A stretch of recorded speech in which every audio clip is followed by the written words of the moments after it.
We are here in Copenhagen in a really magical place. This is the Lapidarium of Kings. It's a beautiful building full of statues. And we are showing here a collection of handmade rugs that I make in Nepal. All these rugs are all hand knotted, and it takes 2 or 3 months to make one. And I think in a time of mass-produced objects and technological advancement, digital printing, and so on, I think there is a desire of people to own and to look for objects that are unique, one of a kind, all made one by one, so that you don't find them everywhere.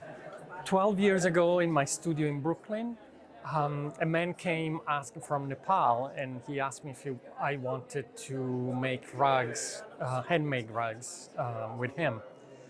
Now, I immediately said yes, and the reason is that when I was a kid, my grandmother used to sell Persian rugs in Sicily, and I remember me and my sister helping her rolling the rugs and presenting them to the clients. So when this man came, asking me to make rugs, immediately in a split second, I said yes, without even knowing what to do and how to do it.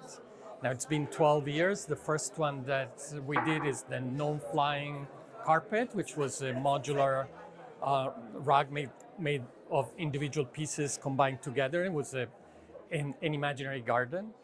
And then over the years, I made several other rugs. There's a series with the butterflies. And then this series that you see here is the terrazzo series, inspired by the typical Italian terrazzo floors. And that's where my background, I guess, as an architect comes out. And there are different colors, but they're all handmade by me.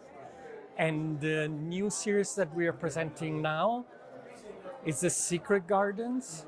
And this is a group of rugs that in my mind are secret gardens hidden behind a wall, but sort of like a different world, like an Alice in Wonderland type of world where things don't really reflect reality. They're more imaginary, or they jump into a different reality.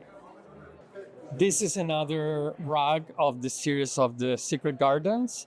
And as you can see here, I have this way of drawing. There is really my own way of drawing with black markers that it's reflected here. And this comes from my Italian experience or inheritance. I come from the radical design world, from Remo Buti, Sottsass, Memphis. Here I made in the past these are samples, a few butterfly rugs, and this pattern here are reminiscent of the Memphis patterns for me. Often I draw these things, or I think about this without actually connecting to an original source, and then I realize that later on. In this one, and this is the rug that gives the name to the series, the Secret Garden, and that's exactly the wall that is supposed to hide the secret world behind. So this is a wall with the leaves, and behind that there is something else that your imaginary world on the other side.